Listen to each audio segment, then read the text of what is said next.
अपने ही संस्कार चेंज करने के लिए अपने को ही बोलते रहो सिर्फ आज से कि गुस्सा नहीं करना अच्छा नहीं होता, डरना नहीं अच्छा नहीं होता, लोगों के बारे में नहीं सोचना अच्छा नहीं होता। संस्कार चेंज हो जाएगा? चेंज हो जाएगा? नहीं। संस्कार चेंज करने के लिए क्या चाहिए? संस्कार चेंज करने के लिए एडवाइस नहीं चाहिए होती है। सबको पता है, जो बच्चा डरता है ना उसको भी मालूम है कि डरना नहीं चाहिए, लेकिन वो क्या कहेगा? वो कहेगा मुझे नहीं पता, मुझे डर लग जाता है। अब आप उसको ऊपर से बोलो लेकिन मत डरो, तो वो हो सकता है? कोई हो सकता है? आप अगर कहें लेकिन गुस्सा आ जाता है, और कोई आपको कहे गुस्सा नहीं करो, और आप कहें लेकिन मैं क्या करूं गुस्सा आ जाता है, तो किसी के बोलने से जाएगा वो संस्कार? हमारा एक ही एम होना चाहिए, और सबके लिए, अपने लिए, अपने बच्चों के लिए, और अपने परिवार में, फ्रेंड्स में, काम के क्षेत्र पे जो भी है, हमारा एक ही एम होना चाहिए कि इमोशनली उस आत्मा की जो स्थिति है, हमें उस स्थिति से उसको ऊपर उठाना है। जितना आत्मा इमोशनली स्ट्रांग बनती जाएगी, वो अपने इन कमज़ोर संस्कारों को क्या करती जाएगी? छोड़ती जाएगी। लेकिन जितना हम उसको क्रिटिसाइज करेंगे और कंपेयर करेंगे, उतना हम उस बैटरी को चार्ज करने की बजाय हम उस बैटरी को डिस्चार्ज कर रहे हैं। तो फर्स्ट अटेंशन, हम किसी की भी बैटरी को डिस्चार्ज करने के निमित्त न बन जाएं। एंड विच मीन्स हम किसी को भी क्रिटिसाइज या किसी और के साथ कंपेयर नहीं करें। अगर हम उसको क्रिटिसाइज नहीं करते, रिजेक्ट नहीं करते, उसका मजाक नहीं उड़ाते, तो हम क्या करते हैं? हम उसको एक्सेप्ट करते हैं। हम कहते हैं आई अंडरस्टैंड तुम्हारे पास ये संस्कार है, आई अंडरस्टैंड तुम किसी चीज से गुजरे हो, इसीलिए आपके पास ये संस्कार है। आज जब हम दुनिया में देख रहे हैं क्या क्या हो रहा है, कोई अचानक एक्सीडेंट में शरीर छोड़ रहा है, कोई बीमारी में शरीर छोड़ रहा है, कोई यंग एज में शरीर छोड़ रहा है, कोई कन्या के साथ क्या क्या हो रहा है, यही आत्माएं हमारे घर बच्चा बनकर आती हैं। आज की दुनिया की आत्मा ही बच्चा बनकर आएगी ना हमारे घर। कोई आत्मा को डिप्रेशन है, आज कितने लोगों को डिप्रेशन है समाज के अंदर? 1 in 4 को अगर कभी ना कभी डिप्रेशन हुआ है, वो जब शरीर छोड़ेगा, हमारे घर बच्चा बनकर आएगा, तो उसकी इमोशनल स्थिति स्ट्रॉन्ग कैसे हो सकती है? सिर्फ कॉस्ट्यूम चेंज होता है, सिर्फ कॉस्ट्यूम चेंज होता है। वो व्यक्तित्व वही का वही होता है जो वहां से निकला यहाँ आया। आप जब कल सुबह प्रोग्राम में आए थे, आपकी ड्रेस अलग थी। आज सुबह आप आए हैं, आपकी ड्रेस अलग है, व्यक्ति तो वही है ना। इसी तरह जब हम शरीर छोड़ते हैं, वही का वही व्यक्ति शरीर छोड़ता है, वही संस्कार लेकर जाता है। तो हमें अपने बच्चों को क्रिटिसाइज करें अगर हमने, तो हम उनको उनकी एग्जिस्टिंग स्थिति से क्या कर देंगे? और भी वीक कर देंगे। और सिर्फ बच्चे नहीं, किसी को भी। अब क्रिटिसाइज नहीं करने के बजाय हम एक्सेप्ट करते हैं। जैसे आपने मुझे एक्सेप्ट किया, ओके वी अंडरस्टैंड कि आपकी ओपिनियन अलग है, थोड़ी मेहनत से किया लेकिन किया ना। अब क्या इसको रोज सबके साथ कर सकते हैं? क्या इसको रोज सबके साथ कर सकते हैं? करेंगे आज से? ये करते ही आपने मुझे रिस्पेक्ट दी। ये बहुत इंपॉर्टेंट है। जैसे ही आपने एक्सेप्ट किया कि मेरा संस्कार आपसे डिफरेंट है, तो आपने मुझे रिस्पेक्ट किया, आपने मुझे अपना बनाया। हाँ, इट्स ओके, कम। लेकिन अगर आपने कहा नहीं गलत, कैसे आपको अच्छा नहीं लगता, तो आपने मुझे क्या किया? रिजेक्ट किया। जैसे ही आपने मुझे कहा कि कैसे आपको अच्छा नहीं लगता, तो मैंने कहना मुझे तो समझ में नहीं आता आपको अच्छा कैसे लगता है। यही होगा ना। तो आप अगर मुझे रिजेक्ट करते हैं तो मैं आपको रिजेक्ट करती हूँ। और जैसे ही दो लोगों ने एक दूसरे को रिजेक्ट किया, हम एक दूसरे से क्या हो गए? हम एक ही घर में रहते हुए एक दूसरे से बहुत दूर हो जाते हैं, क्योंकि हम एक दूसरे के संस्कारों को रिजेक्ट करते हैं। आज से हमें हर आत्मा के एक एक संस्कार को एक्सेप्ट करना है पहले। जब तक एक्सेप्ट नहीं करेंगे उनको चेंज करने में हेल्प नहीं कर सकते, क्योंकि रिजेक्ट किया आपने मुझे तो मैं लो हो जाऊंगी, एक्सेप्ट किया तो मैं इमोशनली क्या हो जाएगा, एम्पावर्ड हो जाऊंगी, इमोशनली स्ट्रांग हो जाऊंगी, तब तो चेंज कर पाऊंगी। लेकिन इमोशनली वीक स्थिति में तो कोई अपने संस्कार को चेंज नहीं कर सकता। अगर हम किसी को भी, स्पेशली बच्चों को, अगर हम उनके कोई भी एक संस्कार को चेंज करना चाहते हैं, लेट्स से आपके घर में किसी को गुस्सा करने की आदत है और हम चाहते हैं कि उनका संस्कार चेंज हो जाए। अब हम सारा दिन सोचते और चिंतन और वर्णन किस बारे में करते हैं, इसको बहुत गुस्सा आता है, कहते हैं सब ये बहुत गुस्से वाला है, और जितनी बार वो गुस्सा करता है हम बार बार उसको बोलते हैं कितना गुस्सा करते हो, थोड़ा शांत रहना, थोड़ा धीरे बोलो, कितना गुस्सा करते हो। तो सब लोग एनर्जी कौन से संस्कार को दे रहे हैं, सब लोग एनर्जी कौन से संस्कार को दे रहे हैं, उस संस्कार को दे रहे हैं जिसको फिनिश करना चाहते हैं। सपोज यहाँ 2 पौधे लगे हुए हैं, 2 प्लांट्स, हमें एक प्लांट को फिनिश करना है और एक प्लांट को ग्रो करना है, और हम उखाड़ नहीं सकते उस प्लांट को। तो सिंपलेस्ट तरीका क्या है, जिस संस्कार को ग्रो करना है उसको पानी दो, जिसको फिनिश करना है उसको पानी देना बंद कर दो, 10 दिन में अपने आप खत्म हो जाएगा। सिमिलरली जिस संस्कार को ग्रो करना है उसको पानी दो। हम सारा दिन कौन से संस्कार को पानी दे रहे हैं, जिसको हम फिनिश करना चाहते हैं। हम सब मिलकर उसको पानी देते हैं और फिर हम कहते हैं डे बाय डे इसका गुस्सा तो बढ़ता जा रहा है। Wherever energy will go, that thing will grow. क्या वो व्यक्ति सारा दिन गुस्सा करता है? नहीं। क्या वो व्यक्ति पूरे दिन में किसी एक बात को पीसफुली भी क्रॉस करता है? करता है या नहीं करता? क्या कभी हमने अप्रिशिएट किया उस चीज को? आज अगर 10 सिचुएशन आई, 9 बार उसने गुस्सा किया, 1 बार वो शांत रहा, हमने 9 बार तो टोक दिया, लेकिन जब वो 1 बार शांत रहा, क्या हमने अप्रिशिएट किया? तो हमने शांति वाले संस्कार को पानी नहीं दिया, तो वो ग्रो कैसे होगा संस्कार? और जिसको फिनिश करना था उसको तो खैर पानी देते गए। अगर हम उसको 1 बार भी शांत रहने पर अप्रिशिएट करते, हम उसको उसका अपना पोटेंशियल दिखाते, तुमने कितने प्यार से क्रॉस किया आज सीन को, आज तुम कितने शांत रहे, कमाल है, इतना शांत तो मैं भी नहीं रह सकता था, तुमने आज वंडरफुल करके दिखाया। आपने उसके संस्कार को पानी दिया। और जो 9 बार उसने गुस्सा किया उसको इग्नोर कर दो, कल वो 9 का 8 हो जाएगा, 8 का 7 हो जाएगा, प्रोवाइडेड हम सब सहयोग देंगे। हम सब सहयोग देंगे, प्रोवाइडेड उसके गुस्से के संस्कार को देख के हमारा गुस्सा वाला पौधा ना बड़ा हो जाए। होता तो वो है ना कि हमारा अपने ऊपर कंट्रोल नहीं। तो सबसे पहले हर आत्मा को एक्सेप्ट करना होगा। हर आत्मा अपने संस्कार लेकर आई है। जैसे मैंने आपको कहा, white is the right colour, which is true. लेकिन what is true? White is the right color for me. ये सच है। लेकिन हमने क्या किया? हमने for me को हटा दिया और हमने कहा white is the right color.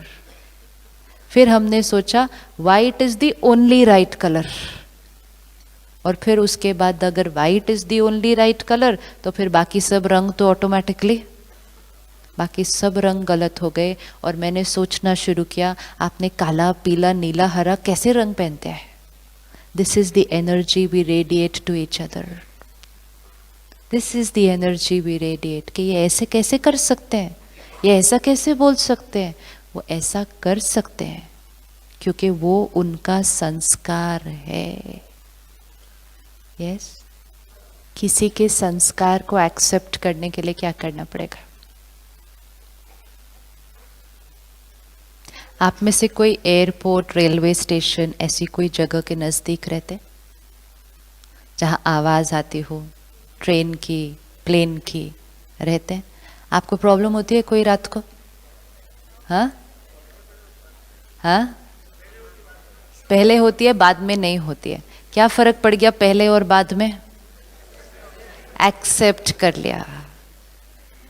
कुछ दिन पहले एक भाई से मिले, कहते मैं पूजा करने बैठता हूँ, मेडिटेशन करने बैठता हूँ, लेकिन पता नहीं क्यों मेरी वाइफ उसी टाइम फ़ोन करती है अपनी बहन को और मुझे गुस्सा आ जाता है।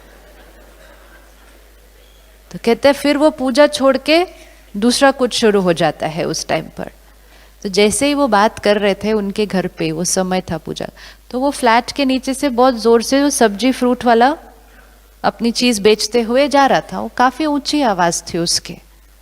मैं कहा ये इतना ज़ोर ज़ोर से बोल के जा रहा है, आपके घर में इसकी आवाज़ आ रही है इतनी ज़ोर की, इसकी आवाज़ नहीं आती पूजा के टाइम? तो आती है। बोले तो क्या है, वो सब्जी वाला है, वो तो जाएगा ही। बोला हाँ वो तो राइट है, वो सब्जी वाला है तो वो तो जाएगा ही, तो उस पर गुस्सा नहीं आता? तो उस पर क्यों गुस्सा आना है, सब्जी वाला तो जाएगा ही ना अपनी चीज़ को बेच के। क्या किया सब्जी वाले को? एक्सेप्ट किया। लेकिन वाइफ मेरे अनुसार चलनी चाहिए।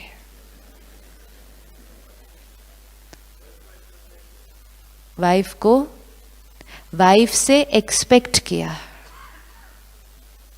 2 कॉलम है, एक वाइट शीट ऑफ पेपर ले, 2 कॉलम बना दे, एक्सेप्ट एक्सपेक्ट, नहीं इस तरफ एक्सपेक्ट, इस तरफ एक्सेप्ट। जो जो चीजें एक्सपेक्ट में लिखी हुई हैं धीरे से प्यार से इधर से उठा के उसको उस तरफ डाल के देखे क्या होता है। कुछ भी नहीं है, it's only one thought, I expect. जैसे हॉल में हम बैठते हैं, किसी का मोबाइल बज जाता है, सब लोग ऐसे घूर के उसको पीछे देखते हैं। अच्छा मेडिटेशन चलता है, म्यूजिक चलता है पीछे, उस म्यूजिक को आके कहते हैं बहुत अच्छा म्यूजिक था वो जो बजा मेडिटेशन के टाइम पे। किसी का जब फोन का म्यूजिक बजता है वो भी तो अच्छा होता है, अच्छा होता है या नहीं होता? लेकिन उसको हम क्या करते हैं, मेडिटेशन म्यूजिक बजना है, वी एक्सेप्ट, लेकिन वी एक्सपेक्ट के फोन ऑफ होने चाहिए प्रोग्राम के टाइम। फोन का म्यूजिक उतना ही सुंदर होता है जितना मेडिटेशन का म्यूजिक होता है। सिर्फ एक थॉट चेंज करनी पड़ती है कि आई एक्सेप्ट, जहाँ 1000 लोग हैं तो कोई ना कोई तो अपना फोन साइलेंट करना भूल ही जाएगा। लेकिन ऐसे आई एक्सपेक्ट के सबका फोन साइलेंट होना चाहिए। सेकेंड थॉट आई क्रिएट, अगर फोन साइलेंट नहीं होगा तो मैं डिस्टर्ब होंगी। And third thought I create, मेरी डिस्टर्बेंस का कारण कौन? सारी प्रोग्रामिंग किसने कर दी? एंड इज इट पॉसिबल कि सबका फोन ऑफ होगा? इज इट पॉसिबल कि सबका फोन ऑफ होगा? नो। तो सोल्यूशन क्या? सोल्यूशन क्या? आई एक्सेप्ट कि किसी ना किसी का फोन ऑफ रह सकता है। डिस्टर्ब जो माइंड होता है वो डिस्टर्ब माइंड मोबाइल से नहीं होता। किससे डिस्टर्ब होता है? किसी के म्यूजिक बजने से किसी का माइंड डिस्टर्ब नहीं हो सकता। डिस्टर्ब किस चीज से होता है? डिस्टर्ब तब होता है जब मन कहता है इन्होंने फोन साइलेंट क्यों नहीं किया। फिर मन कहता है बहन ने अनाउंस भी नहीं किया, स्टार्टिंग में अनाउंस करना चाहिए था, फोन साइलेंट करो। आजकल लोगों को समझ ही नहीं आता, पब्लिक प्लेस में जाते हैं फिर भी फोन साइलेंट नहीं करते। जब से ये मोबाइल आया ना जीवन ही खराब हो चुकी है सारी, बिल्कुल। वो फोन कब से बंद हो चुका है, वो फोन कब से बंद हो चुका है। लेकिन कौन बंद नहीं हुआ? मेरा मन बोलना बंद नहीं हुआ।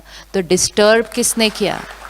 डिस्टर्ब फोन ने नहीं किया, उसकी ट्यून अच्छी थी, मन की ट्यून अच्छी नहीं थी। क्या मन उस टाइम ये एक थॉट क्रिएट कर सकता था? कोई बात नहीं, ऑफ नहीं किया, इट्स ओके। या कोई बात नहीं, ऑफ करना नहीं चाहते, इज इट ओके? नहीं। इज इट ओके कि कोई अपना फोन साइलेंट पे नहीं करना चाहते पब्लिक प्रोग्राम में? Is it okay? It's not okay. Why? Yes. अपने राइट्स एंड रॉन्ग्स को दूसरों पे इम्पोज नहीं किया जा सकता, रिक्वेस्ट की जा सकती है सिर्फ। आई इवन हैव पीपल जो फ्रंट लाइन में बैठते हैं, सिर्फ फोन बजता नहीं है, उसको उठाते भी हैं और उसको उठा के बड़े प्यार से बात करते हैं, कहते आ रही हो ना, खाना पड़ा हुआ है डाइनिंग हॉल में, तुम आ रहे हो, मैं 1 घंटे में, वो सब करके आराम से वो रख के बैठ जाते हैं, as if they've done nothing, and which is fine, because उनके लिए वो फोन उठाना और बात करना was the right thing to do, वो उनके लिए। एंड वो अपनी जीवन हमारी राइट्स के अनुसार नहीं चलने वाले हैं। And the sooner we accept that, the easy it is to be happy. अगर हम उसको देख देख कर फोन ऑफ नहीं किया, बात भी कर रहे हैं, इतना भी नहीं समझ में आता, वो तो फिर भी बात करने वाले हैं, वो तो फिर भी बात करने वाले हैं। हम चाहते हैं कि वो हमारे अनुसार चले। लोग पपेट नहीं हैं, वो लोग हैं, वो कंप्यूटर नहीं है, वो सोल है।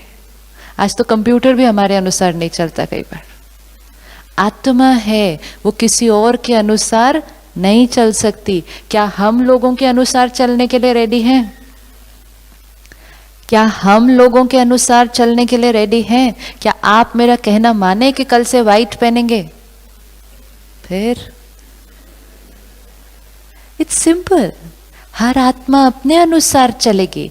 हम आत्मा को राय दे सकते हैं, लेकिन आत्मा के से एक्सपेक्ट नहीं कर सकते कि वो हमारी राय को स्वीकार करेंगे, क्योंकि हर आत्मा वो ही करेगी जो उसके अनुसार सही है।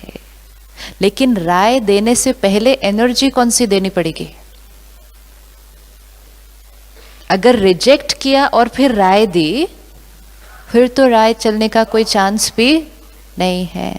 जैसे ही हमने ये थॉट क्रिएट की कि white is right, and then second I said white is right for me, then third I will say all other colours are wrong, तो मैंने फिर आपको सबको कौन सी एनर्जी दे देनी है कि यू आर रॉन्ग। उसके बाद आपका वाइट पहनने का तो कोई चांस ही नहीं है। एंड मोस्ट इंपॉर्टेंट, आपने फिर मेरे लिए सोचना है आपकी जीवन कितनी बोरिंग है, वाइट ही पहनते हो, क्या टेस्ट ही नहीं है लाइफ में, कोई रंग ही नहीं पहने आपने कभी भी। This is how we start thinking for each other. ये हमारी सोच बन जाएगी एक दूसरे के लिए, एंड ये डिसरिस्पेक्ट है। एक ही घर में रह रहे हैं, एक ही के साथ काम कर रहे हैं, लेकिन रिश्ते की फाउंडेशन क्या है? डिसरिस्पेक्ट। डिफरेंस ऑफ ओपिनियन रोज आएगा, डिफरेंस ऑफ ओपिनियन रोज आएगा, लेकिन डिफरेंस ऑफ ओपिनियन के साथ जब डिसरिस्पेक्ट रोज आने लग गई, तो रिश्ते की फाउंडेशन क्या हो जाएगी? रिश्ते की फाउंडेशन क्या हो जाएगी? उसमें कुछ नहीं बचेगा, क्योंकि वो डिसरिस्पेक्ट है। हम अपने बच्चों को सारा दिन में कितनी बार ये कहते हैं कि वो रॉन्ग है? कहते हो कभी सारा दिन में अपने बच्चों को कि वो गलत है? कहते हैं नहीं कहते? एक लिस्ट अगर आज बना दी ना कि कितनी चीजों के लिए अपने बच्चों को कहते हैं वो गलत है। सबसे पहले जितने बजे वो सुबह उठते हैं वो गलत होता है, जितने बजे वो रात को सोते हैं वो गलत होता है, जो कपड़े वो पहनना चाहते हैं वो गलत होते हैं, जो खाना वो खाना चाहता है वो गलत होता है, पार्टी पे वो जाना चाहते हैं वो गलत होते हैं। दोस्त तो उनके सबसे गलत हैं दुनिया के अंदर। पार्टी पे वो आना, कितने बजे आना चाहते हैं वो गलत होता है, गाड़ी किस स्पीड पे वो चलाना चाहते हैं वो गलत होता है, फेसबुक पे फोन पे वो बैठे हुए हैं वो गलत होता है, चैट वो कर रहे हैं वो गलत होता है। हर चीज के लिए तुम गलत हो, तुम गलत हो, तुम गलत हो, तुम गलत हो। तो वहां से क्या आने वाला है? वहां से क्या आने वाला है? आप गलत हो, बिकॉज जो बॉल जाएगी वही बॉल वापस आएगी, वही वापस आएगी। And then the child creates this thought for the parent कि आप गलत हो in the most beautiful relationship. अगर बच्चे ने ये थॉट क्रिएट कर ली कि पेरेंट की एडवाइस गलत है, तो फिर आगे से तो वो बात मानना बंद कर देगा। आज कितने बच्चे कहते हैं अब घर जाएंगे ना अब वो ही सुनना पड़ेगा सब वापस, शुरू हो जाएगा उनका। जितना लेट गए उतना बेटर, कम सुनना पड़ेगा। क्यों पेरेंट की बात, पेरेंट की एडवाइस उसको तकलीफ देती है? क्यों देती है? एडवाइस बहुत अच्छी है, बात अच्छी है, लेकिन एनर्जी सही नहीं है। अगर मैं आपको एक बहुत एक्सपेंसिव गिफ्ट दूं, एक डायमंड, उसको बहुत प्यार से पैक किया, बहुत सुंदर वेलवेट बॉक्स में, इतनी मेहनत करके, इतना खर्चा करके आपके लिए खरीदा, और फिर आपके पास आई और कहा ये लो, क्या करेंगे? क्या करेंगे? देखेंगे भी नहीं, बोलेंगे नहीं चाहिए, बाद में देखते हैं। और कोई आया, उसने आपको 5 रुपए का गुलाब का फूल दिया, लेकिन इतने प्यार से दिया, आप उसको 1 महीना संभाल के रख लेंगे। गिफ्ट मैटर नहीं करता, गिफ्ट देने की एनर्जी। एडवाइस भी मैटर नहीं करती, हर बच्चे को पता है, लेकिन एडवाइस देने की एनर्जी क्या है? जितना उसके लिए ऐसा सोचेंगे तुम गलत, तुम गलत, तुम गलत, हम डिसरिस्पेक्ट कर रहे हैं उसकी। और जब हम उसकी डिसरिस्पेक्ट कर रहे हैं, वो हमारी डिसरिस्पेक्ट कर रहा है, वो एडवाइस कैसे लेगा? और फिर हमने कहा जेनरेशन गैप नेचुरल है। It's not natural, it's just that her generation ने नेक्स्ट जेनरेशन को क्या कहा? तुम गलत। और फिर उस जेनरेशन ने अपने बड़ों को कहा तुम गलत, और हमने कहा हम एक दूसरे को अंडरस्टैंड नहीं कर सकते, गैप है।